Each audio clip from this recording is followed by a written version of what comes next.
அன்னை தமிழுக்கு வணக்கம். தஞ்சை நிசும்ப சூதனி. சும்பன் நிசும்பன் என்ற அரக்கர்களை அழித்து வெற்றிவாகை சூடிய நிசும்ப சூதனி என்ற தேவியை தஞ்சை நகரில் பிரதிஷ்டை செய்தான் சோழ மன்னன். வேதங்களாலும் அசுரர்களாலும் பூஜிக்கப்பட்ட பாதங்களை உடைய அத்தேவியின் அருளால் 4 கடல்களாகிய ஆடையை அணிந்து ஒளி வீசுகின்ற பூமியை ஒரு மாலையை அணிவது போல சுலபமாக சோழ மன்னன் ஆண்டு வந்தான். திருவாலங்காட்டு செப்பேட்டு வரிகளால் தஞ்சை நகரில் சோழராட்சி மலரும் போதே நிசும்ப சோதனியாம் தேவியின் திருக்கோயிலும் எழுந்தது.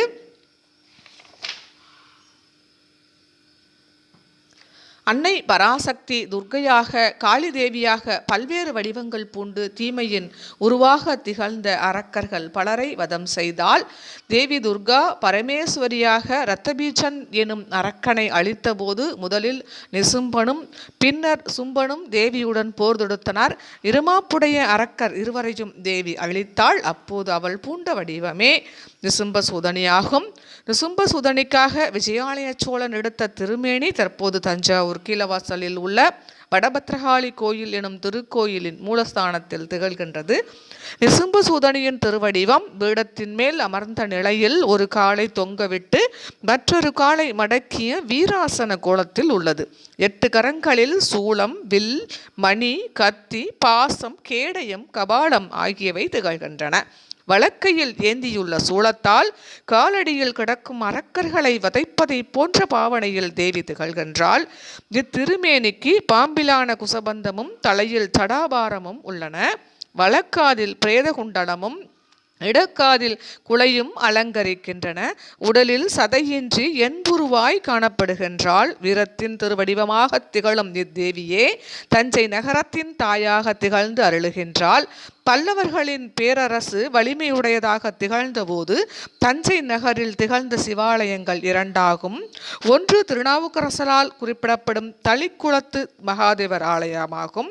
பிரம்மகுட்டம் எனும் ஆலயம் மற்றொன்றாகும்.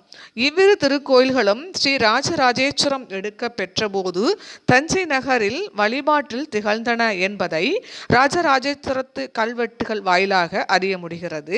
கீழவாசல் அருகிலுள்ள குயவர் தெருவின் அருகில் பண்டைய ரௌத்ர மகாகாலம் உத்தரமாகாளி கோயில் திகழ்கின்றது. அங்கு முற்கால சோழரின் எழில்மிகு தேவியின் சிற்பம் இடம்பெற்றுள்ளது. நித்திய வாழ்வளிக்கும் நிசும்ப சூதனி. சோழர்களால் குலதெய்வமாக வழங்கப்பட்டவள் இந்த நிசும்ப சூதனி. கிபி 850 உறையூரில் சிற்றரசனாக பதவியேற்ற விஜயாலய சோழன் பின்பு தஞ்சையை ஆண்ட முத்தரையர்களை வீழ்த்தி பழையாறையிலிருந்து தஞ்சைக்கு தலைநகரை மாற்றினார். அங்கே தனது வெற்றிக்கு காரணமான நிசும்ப சூதனி தேவிக்கு கோயில் எழுப்பினார். பின்பு வந்த ராஜராஜ சோழன், ராஜேந்திர சோழன் என அனைத்து சோழ மன்னர்களும் போருக்கு செல்வதற்கு முன்னர் இந்த அம்மனை வணங்கிவிட்டு சென்று வெற்றியுடன் திரும்பினர். தங்கள் வெற்றிக்கு காரணமான நிசும்ப சூதனியை குலதெய்வமாகவே வழிபட்டனர். இவளே தஞ்சையை காக்கும் காவல் தெய்வமும் ஆனாள். சோழர்கள் நிர்மாணித்த தஞ்சை நிசும்ப சூதனி ஆலயம் 1100 ஆண்டுகளுக்கு மேல் பழமையானது. கருவறையில் 7 அடி உயரத்தில் மெலிந்த தேகம், உடல் சதையற்று எலும்புகள் வெளியே தெரியும்படியான தோற்றத்தில் காட்சி தருகிறாள். தஞ்சாவூர் அரண்மனை தேவஸ்தானத்திற்கு உட்பட்ட 88 கோயில்களில் இக்கோயிலும் ஒன்றாகும்.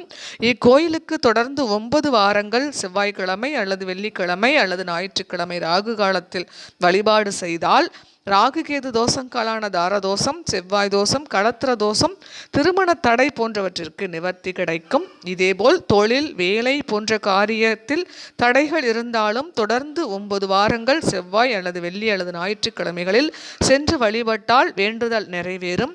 பெரிய இன்னல்கள் ஏற்படும் பொழுது பசும்பாலால் அம்பாளுக்கு அபிஷேகம் செய்து வழிபட்டால் நிவர்த்தியாகிவிடும். இக்கோயிலில் தை மாதம் முதல் வெள்ளிக்கிழமை தொடங்கி கடைசி வெள்ளிக்கிழமை வரை 21 நாட்களுக்கு ஆண்டு திருவிழா விமரிசையாக நடைபெறும். இதில் பால் குடம் எடுத்தல், தீச்சட்டி ஏந்துதல், அலகு குத்துதல் உள்ளிட்ட பல்வேறு உற்சவங்கள் நடைபெறுவது வழக்கம்.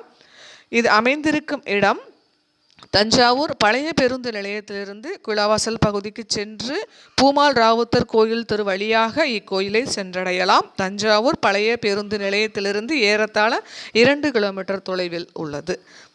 அனைவரும் அன்னையின் அருளை பெறுவோம். நன்றி, வணக்கம்.